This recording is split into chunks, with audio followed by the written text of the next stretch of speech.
Olá, a partir de agora você é nosso convidado para acompanhar uma conversa com a senadora Ana Amélia. E o nosso tema, a conjuntura política, especificamente temas ligados à governabilidade. Uma pauta que tem sido objeto de reflexão aqui no plenário do Senado Federal, bem como na imprensa em geral, nos comentaristas de colunas políticas. Como está o Brasil nesse momento? O que pensam os parlamentares, esses agentes da história política contemporânea, sobre esse momento histórico que a gente vive, né, senadora? Nós vamos então ouvir a senadora Ana Amélia, que apesar de ser da base governista, tem uma atuação independente aqui na casa. Senadora, muito obrigada pela sua presença aqui no nosso programa. Nós estamos muito próximos a uma audiência no TSE do empresário Ricardo Pessoa, que atestou em delação premiada que houve desvio, caixa 2, em campanha presidencial.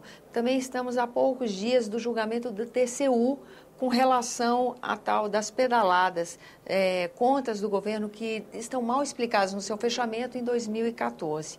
Nesse ínterim, votações no plenário do Senado, onde a base governista, onde a expectativa do governo é frequentemente frustrada. Nesse cenário político, a senhora acha que a governabilidade realmente está em risco? Felizmente, Tânia e nossos telespectadores, as instituições estão funcionando com toda a competência, a capacidade e a fortaleza necessárias no regime democrático. Seja o Supremo Tribunal Federal, seja a Justiça Federal através do STJ, seja o Tribunal de Contas da União ou o Congresso Nacional aberto e funcionando. Gostem ou não gostem, nós temos que respeitar as decisões, mesmo que a gente não concorde com elas.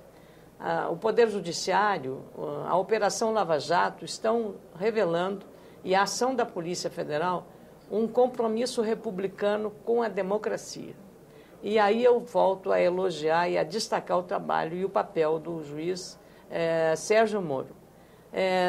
Não só ele, mas também os ministros do Supremo Tribunal Federal, em especial o ministro Teori Zavascki, que tem atendido às demandas do juiz lá em Curitiba, que está liderando esse processo rumoroso em que agravaram-se as questões relacionadas à situação de fragilidade do governo. Mas eu lhe diria, Tânia, que o fator, no meu modesto entendimento, de maior gravidade do país não é propriamente a questão política, que é séria, mas não é a maior.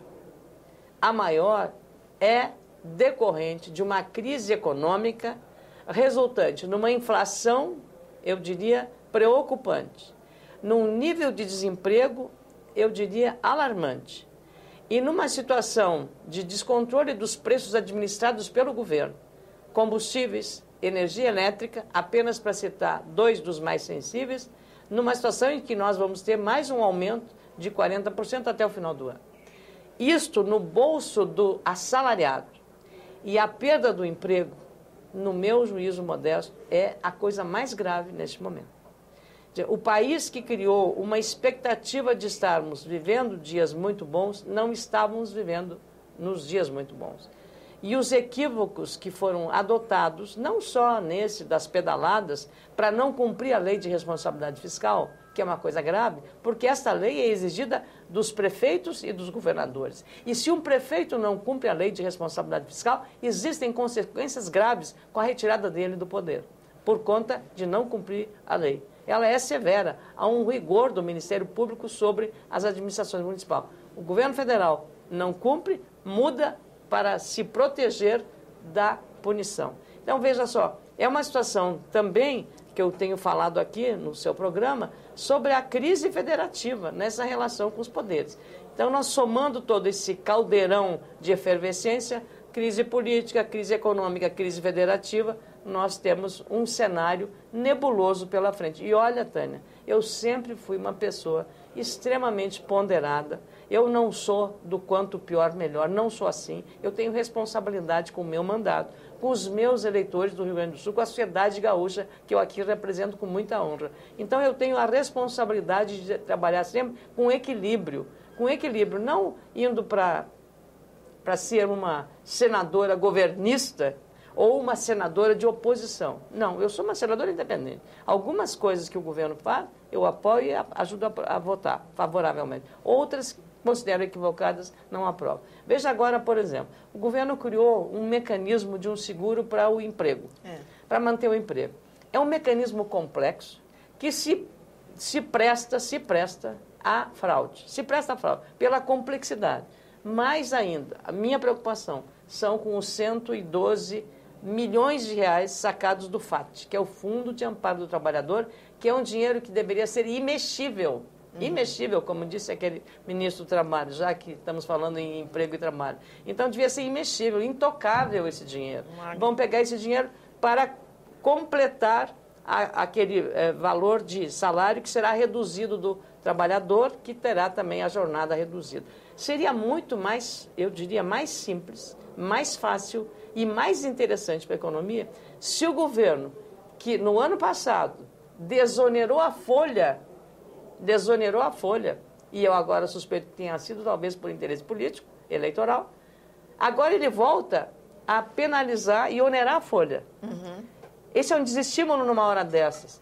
Era muito mais, eu diria, inteligente do ponto de vista da prática que o governo mantivesse a desoneração da folha e compromissasse com os empresários. Olha, a desoneração vai continuar, mas temos que ter um compromisso que nos próximos 12 meses não haverá demissão dos servidores. Manteremos os empregos.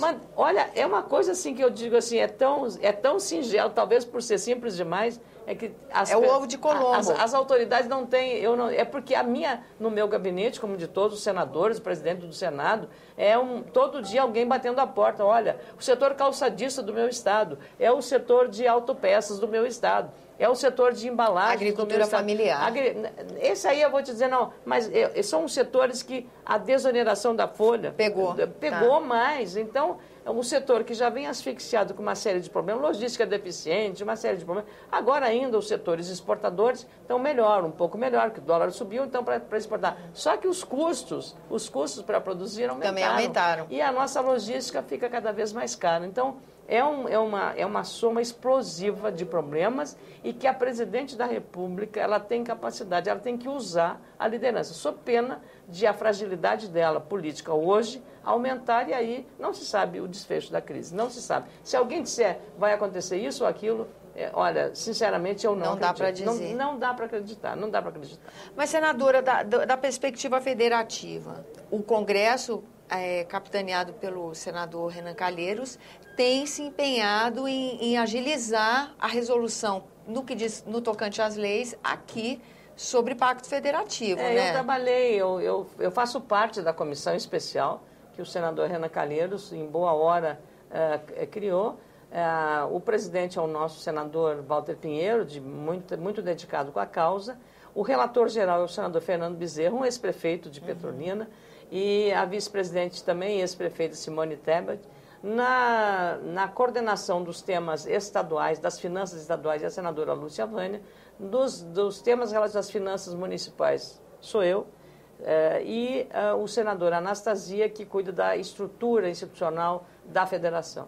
Então, esse trabalho já foi feito. Nós não podemos imaginar que nós vamos criar aumentar a receita dos municípios. Não dá, porque se a União está nessa fragilidade financeira, você imagina mexer mais. Então, qualquer mexida causa, digamos assim, um problema muito maior. Então, o que nós fizemos? Do ponto de vista prático, pegar toda a legislação, todas as demandas que não mexem com receita e tratar de trabalhar nelas.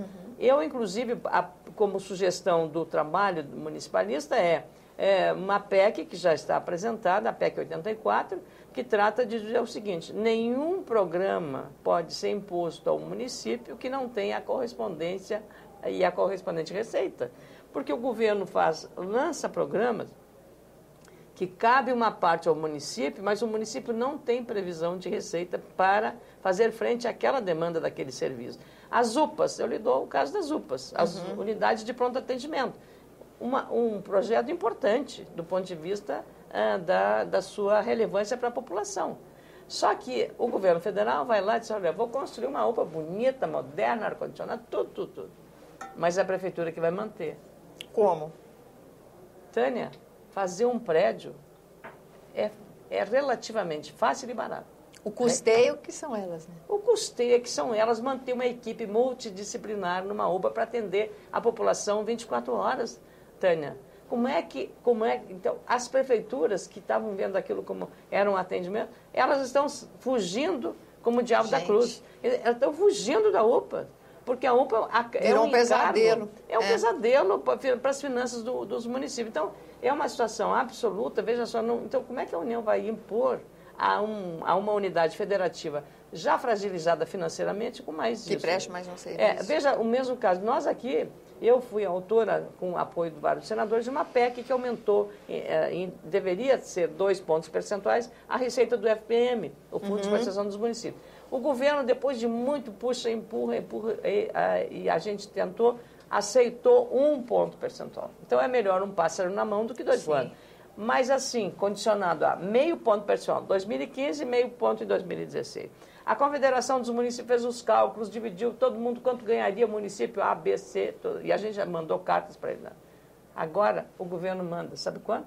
0,25 e não 0,50. Nossa, já era apertado.